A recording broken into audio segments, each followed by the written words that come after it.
teman-teman sebelumnya sudah belajar apa sih itu analisis vektor? Sudah.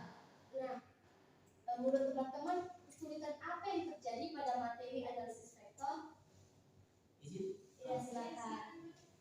Kalau yang saya sulit itu kayak terkait dengan teorema divergensi sih. Karena memang sih perlu ada penjelasan kayak video atau penjelasan materi dari guru supaya lebih mengerti jawabannya. Oh iya betul. Oh untuk itu agar lebih mudah memahaminya, mungkin teman-teman sekalian bisa mendengarkan penjelasan kami tentang analisis vektor berikut. Sebelum kita masuki materi kita yaitu teorema Stokes, terlebih dahulu kita harus mengetahui apa sih itu materi analisis vektor. Nah, jadi materi analisis vektor ini biasanya kita pelajari untuk mengetahui cara-cara menganalisis vektor, seperti mengetahui panjang besarannya, mengetahui nilainya, bahkan mengetahui arah-arah vektor itu tersebut. Nah, jadi ilmu ini penting untuk kita pahami sebagai mahasiswa pendidikan fisika. Nah, sekarang saya akan menjelaskan mengenai teorema Stokes.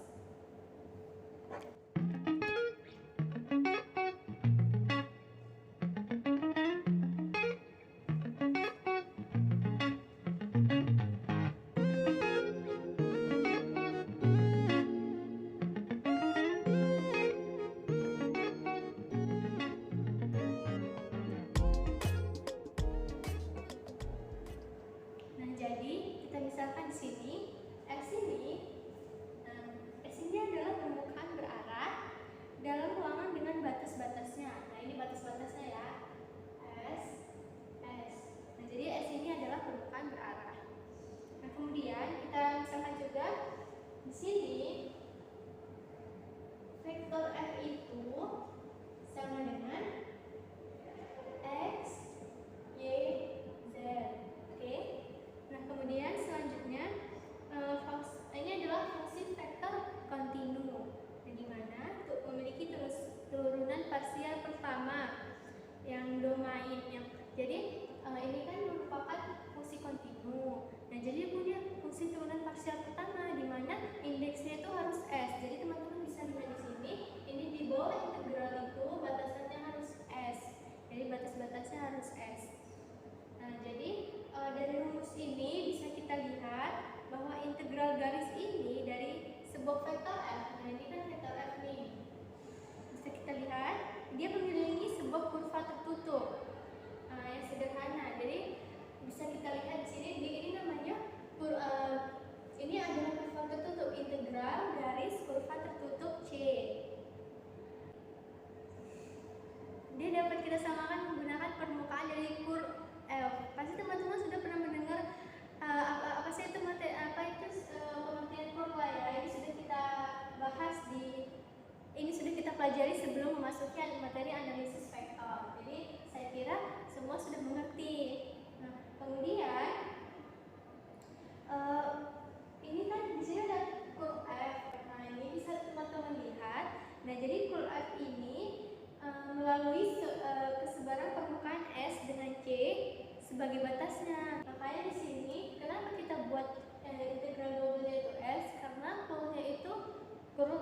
kurvanya itu adalah F. Di sini juga batasannya itu integral tertutup ini adalah C. Untuk itu pasti teman-teman bisa lah ya memahami bahwa integral garis tertutup C dengan vektor V dV sama dengan double integral S double dikali F vektor dikali N vektor ds sama dengan double integral S double dikali F dikali ds. Nah, ini adalah rumus umum untuk menentukan teorema Stokes. Baik, sekian penjelasan mengenai materi teorema Stokes. Selanjutnya materi teorema divergensi yang dijelaskan oleh teman saya. Nah, oke teman-teman, selanjutnya adalah teorema divergensi. Nah, sebelum itu sudah saya tulis. Apakah dapat dilihat? Bisa, Kak.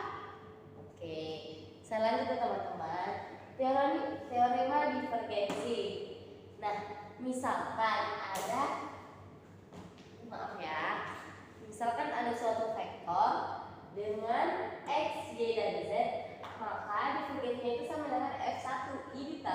F2J tambah F3K terdefinisikan dan diferensiabel dalam suatu daerah tertentu dari ruang, yakni vektor mendefinisikan sebuah medan vektor. Ini tanda vektor ya. Ini ada panahnya, V vektor. Nah, maka divergensi dari medan vektor dituliskan nabla dikali V vektor didefinisikan oleh, ya, saya pindah ke sini. Nabla dikali medan vektor sama dengan do per do x ditambah do per do yj tambah do per do zk dikali vektor 1i ditambah vektor 2j ditambah vektor 3k. Nah, maka hasilnya ini jika dikalikan adalah do fi per do x ditambah do f2 per do y ditambah do f3 per do z. Inilah dia hubungan antara divergensi dan vektor. Inilah dia rumusnya dengan syarat. Catatan penting nih untuk teman-teman semua. Nabla dikali f vektor tidak sama dengan f vektor dikali nabla. Ya. Nah, untuk teman-teman, apakah ada yang kurang dimengerti? Untuk adik di ujung sana gimana? Kak, izin bertanya, Kak. Ya, silahkan. Kenapa Kak bisa tidak sama seperti itu? Nah, pertanyaan yang sangat luar biasa bagus. Nah, di sini kakak jawab ya teman-teman semua. Kenapa nabla dikali f vektor tidak sama jika dengan f vektor dikali nabla? Bayangkan ini rumus umumnya. Nah, tapi di sini kita ganti vektornya ke depan, rumus umum nablanya ke belakang. Nah, otomatis rumus umumnya bakal berubah. Inilah yang menyebabkan tidak sama nabla dikali vektor, tidak sama dengan vektor dikali nabla. Untuk adik, siapa namanya tadi? Raya. Nah, itu ya Raya. Iya, makasih Kak. Ya, sama-sama. Adakah pertanyaan lain dari teman-teman? Tidak, Bu. Baik, terima kasih semua. Ini bisa dipindahkan ke catatannya ya. Itulah sekian penjelasan dari kami. Apabila ada salah kata, salah ucap, kami mohon maaf kepada teman-teman. Saya ucapkan terima kasih sebesar-besarnya atas partisipasinya. Sekian dari kami, terima kasih. Sama-sama.